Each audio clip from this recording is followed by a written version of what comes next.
ఇప్పుడు చూడండి ఎంత నల్లగా ఉందో. ఇప్పుడు ఇది చూపిస్తాను. వేస్తేనే ఎట్లా తెల్లగా వచ్చేస్తుంది చూడండి. చూడండి నల్లగా ఉంటుంది కదా, 6 మచ్చలు ఉన్నాయి, అంతా తెల్లగా వచ్చేస్తుంది. హాయ్ ఫ్రెండ్స్, అందరు బాగున్నారా? నేను బాగున్నాను. ఈరోజైతే పండగ సామాన్లన్నీ తోమేస్తున్నాను. ఇంతవరకు నేను ఇంకా సామాన్లు తోమలేదు. మీరు అందరు దోముకున్నారా? నేనైతే ఈరోజు మొదలు పెట్టి తోముతున్నాను.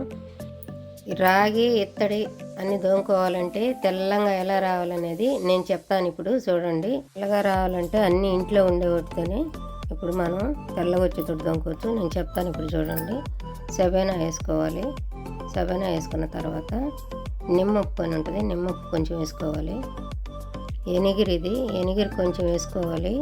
మనం ఇంట్లో అంట్లు దొంకునే ముందు ఉంది కదా, అది కొంచెం వేసుకోవాలి బాగా జిడ్డు పోయేదానికి.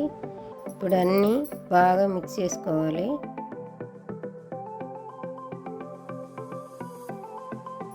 ఒక నిమ్మకాయని ఇలా కట్ చేసుకొని ఈ రసం అంతా పిండుకోవాలి. ఒక నిమ్మకాయ అయితే సరిపోతుంది నేను దోమే రాగి బిందెలకి. మీకు కానీ ఎక్కువ ఉంటే ఇంకొకరంతా వేసుకోండి. నిమ్మకాయ సగం నిమ్మకాయ ఇలా అంతా కలిసేటట్టుగా బాగా మిక్స్ చేసుకోవాలి.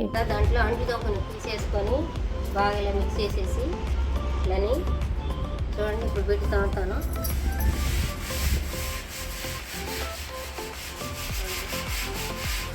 తేలిక అంటేనే మనకు ఈజీగా పోతుంది, ఎక్కువ కష్టపడబడలేదు. చూడండి, పీసు వరకు ఇటు పెట్టి అంటే చాలు, కష్టపడి ఏం తాగబడలేదు. చూడండి ఎంత తెల్లగా వచ్చిందో. 2 సార్లు ఇస్తాను అట్టంటే చాలు తెల్లగా వచ్చేసింది. తాగడానికి నేను తేడా చూడండి. ఇట్లాగే బిందె అంతా కూడా తనుకుంటా పోతే చాలు తెల్లగా వచ్చేస్తుంది. మన చేతులకు మంట కానీ ఏముండదు, నీట్గా వచ్చేస్తుంది.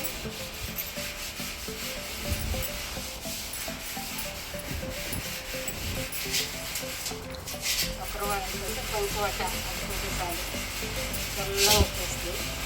చేతులు మంటలు కానీ ఏముండదు, ఈజీగా చేతులు అరిగిపోయేది ఏముండదు, ఈజీగా వచ్చేస్తుంది. నేను తోమి చూపిస్తున్నానండి.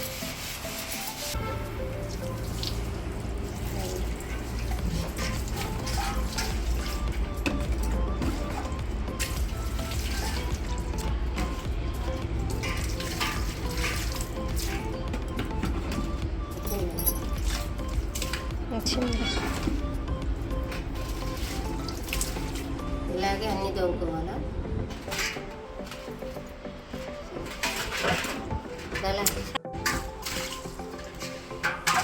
అవి సబేనా పొడి కరెక్ట్గా సరిపోయింది. నేను దోమేసుకొరికి ఒక నిమ్మకాయతోనే మొత్తం తెల్లగా వచ్చేసేస్తుంది. చూడండి మీరు.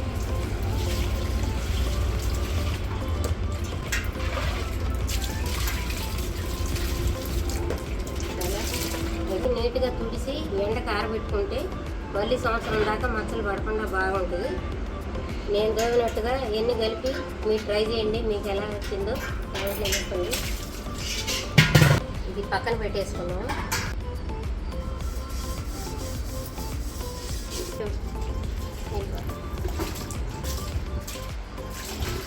చూడండి తెల్లగా వచ్చినాయిగా. ఇలాగే అన్నీ దోముకోవాలి, అట్లా మిక్స్ చేసుకోవాలి. నిమ్మ అనేది ఉండకూడదు, నీట్గా మిక్స్ చేయాలి.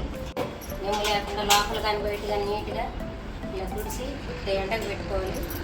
ఎండకు పెట్టేసి నిమ్మంతా ఆరిపోయిన తర్వాత నేనైతే ఉదయాన్నే 10 అయింది టైము, 10 గంటలకు దోమేసాను. మళ్ళీ ఎండ పోతుంది, ఎండ టైంలో దోముకోవాలి. అప్పుడు మచ్చలు పడకుండా నీట్గా అట్లా ఉంటుంది. దోమేసాను. దోమినాక ఈ నిమ్ము లేకుండా ఎండలో ఇలా పెట్టుకొని ఆరిపోయిన తర్వాతే మనం లోపల పెట్టుకోవాలి. అప్పుడు మచ్చలు పడకుండా బాగుంటాయి. సంవత్సరం రోజులు కూడా మచ్చలు పడకుండా తెల్లగా ఉంటాయి. నేను చెప్పినట్టు ట్రై చేయండి. మీరు మీకు ఎలా వచ్చిందో చెప్పండి. ఈ వీడియో కానీ నచ్చినట్టయితే లైక్ చేయండి, షేర్ చేయండి, మన ఛానల్ ఫాలో అవ్వండి. వీడియోలు చూస్తారు కానీ లైక్ చేయట్లేదు, ప్లీజ్ లైక్ చేయండి.